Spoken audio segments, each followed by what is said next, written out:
Hey everyone, this is Buibila. Welcome to Heights of Follow Your Bliss. I'm making this video for people who just have lost all hope and people who don't necessarily believe in themselves or believe in their dreams anymore. People that are feeling like really, really discouraged right now.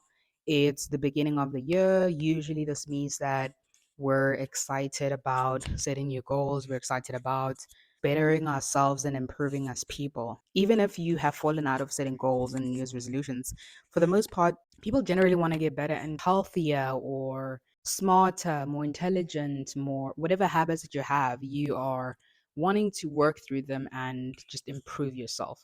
I think if there's anything about the human race is that we like to just learn and become better people. And so I thought I'd make a video for people who really want to be in that space, but are carrying the energy from last year into this year. It's now February, and there are people who are not feeling encouraged, who are not feeling motivated, who are not feeling confident in themselves, who have maybe given up. Maybe you're one of them. And if that's the case, this video is for you, but maybe it's a friend of yours or a relative or a colleague. And if you know somebody who is in this particular situation, if you find value in this video, please pass it to them or recommend it to them. I'm making this video because I think that everybody deserves to have a fresh start, a clean slate, a new page, to write their story, to own their story, and to really, really become the best version of themselves. I just want to say that if you are one of those people who are not okay right now, just don't lose hope. Don't give up. I know it's easier said than done, but maybe you're thinking that this change that you want to make is this huge thing in your mind. I would encourage you to try to break it into small portions. So, for example, I've been reading a book that I read last year that really helped me is The Compound Effect. And I think last year I was in this particular situation where I didn't feel motivated at the beginning of the year. I really like my mind wanted to be in that space, but my body, my soul, my energy, I was just not there. And I picked up this book called The Compound Effect. And it really, really changed the trajectory of my entire year simply because it allows you, kind of like Atomic Habits, it allows you to see. I actually read Atomic Habits hand in hand with that book. And thus, I have decided that Atomic Habits is one of those books that I will now read at the beginning of every year or review halfway through the year, even if it's after 3 months. It's just one of those things that will help. Atomic Habits is a thicker book, however. When it comes to the compound effect, it's a small book, not a lot of pages, quick read. You could really finish it if you wanted to within a day or two, but if you have other things going on, you're busy, you can't really prioritize reading a book over a 2 day period, you could finish it under a week.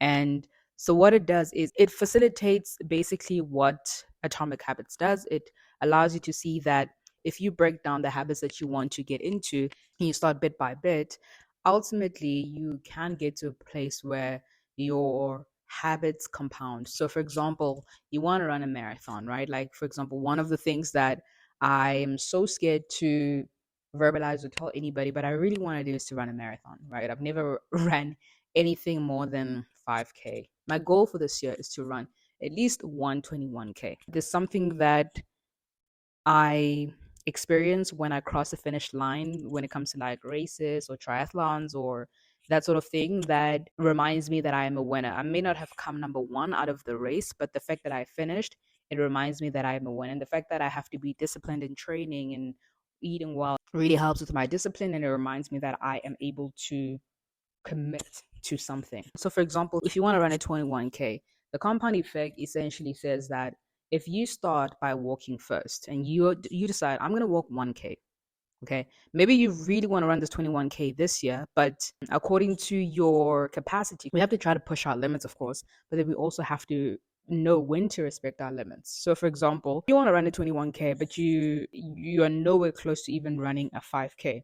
You start by saying, okay, I'm gonna walk 1K, right? Or I'm gonna walk around my yard, depending on where you live and stuff. And ultimately, you'll be able to go further. So the next week that you do that, maybe you do it 3 times a week. The next week that you do that, it will be easier to go a little bit further by virtue of the fact that you've done it last week. The compound effect essentially says that you shouldn't really care too much or worry is the right word. Don't worry too much about, achieving these huge milestones, because if you can be consistent with the really tiny things, ultimately you'll be able to do the big things. And what it says is that those little things actually compound to be even more bigger things, right? So it may seem like you're just walking 1K, but the strength and resilience and energy that you're going to get from just walking that 1K every other day during the week is going to compound. And ultimately, you'll be able to, maybe now you start running that 1K instead of walking it. And then ultimately it becomes 2, 3, 4.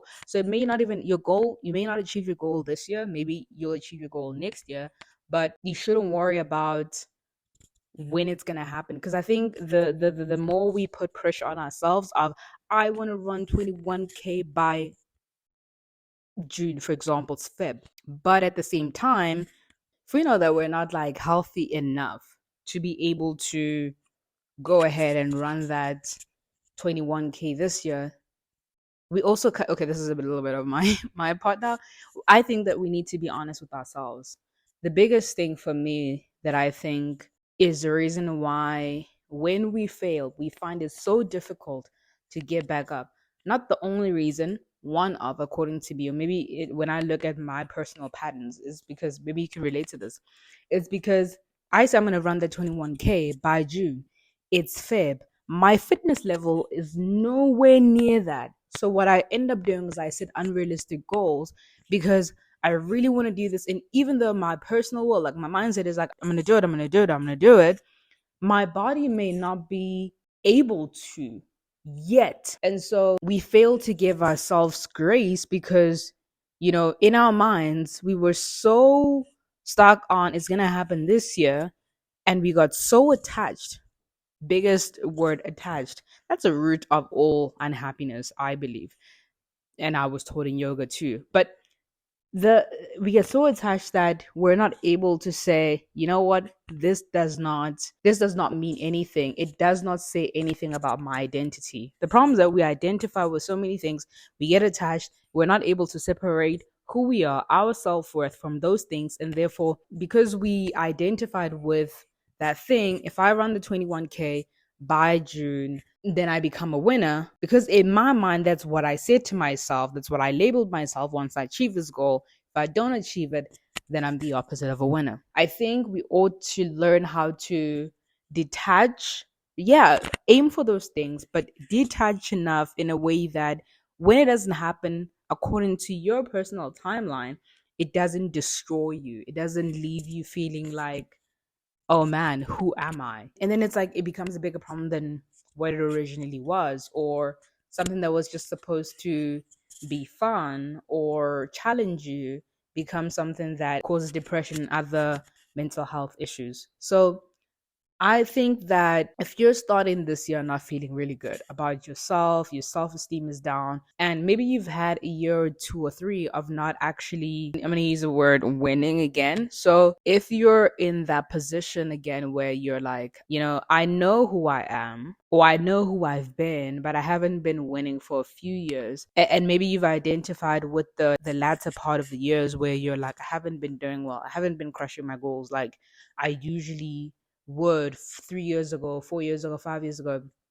I think 2020 changed a lot, and we ought to give ourselves grace because of that. But what I would also encourage you guys to do is look back at your history, look back at the evidence in your life.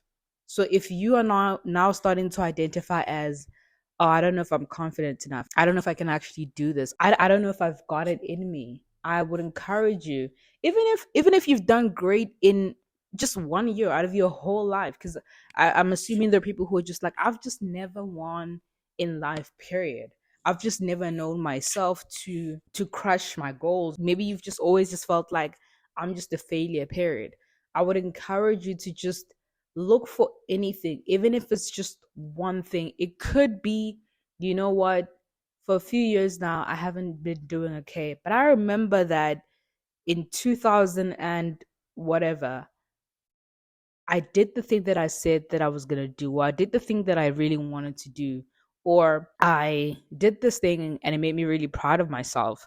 Think about that day, think about that moment, and just pick out that evidence and use it as a source of encouragement to remind you and to show you that you are actually capable, that you have it in you to succeed. You have it in you to be a boss. You have it in you to build the life of your dreams. You have it in you to whatever you have been manifesting. Maybe the thing that you're struggling with is actually manifesting and visualizing a better life for yourself. Maybe it's just negativity in your thoughts. I encourage you to just use that small thing and just say, I have seen myself be positive in life. I have seen myself be challenged and overcome in life. I have seen God move and work in my life.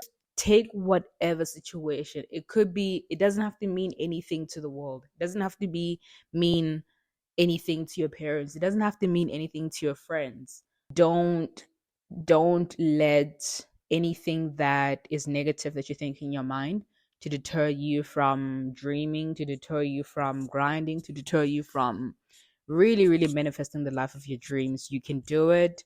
You've got it in you. You've got the personal power in you to do it. Find something in your life where you've seen yourself do well, where you see yourself win, where you have been proud of yourself. And even if it's just taking care of your children or taking care of yourself, or you know uh, taking a relaxing bath when you know you really deserved it, but everything else was so demanding around you, you did something for yourself to love yourself a little bit more, just it can be anything. Oh my gosh, today I ate a fruit. I haven't been eating that healthy. Anything that just really makes you feel proud of yourself. I drank enough water that day. Man, I could be disciplined if I really tried, Like, it doesn't have to be big at all. It can be big, can be small. Just use that evidence in your life to remind yourself that you do have it in you. I hope this helps for somebody who is really in need of this message. And if you don't really need this message, but you know somebody that's struggling, again, please pass it to them. And the year is long. I don't know if you will need it in the future. I hope not. But if that happens, just because life does happen, I hope it helps you. I'm sending you guys lots of love. I'm wishing you so much of everything that you want in this particular year. Yeah, I love you guys. I hope that you do whatever it takes to follow your bliss.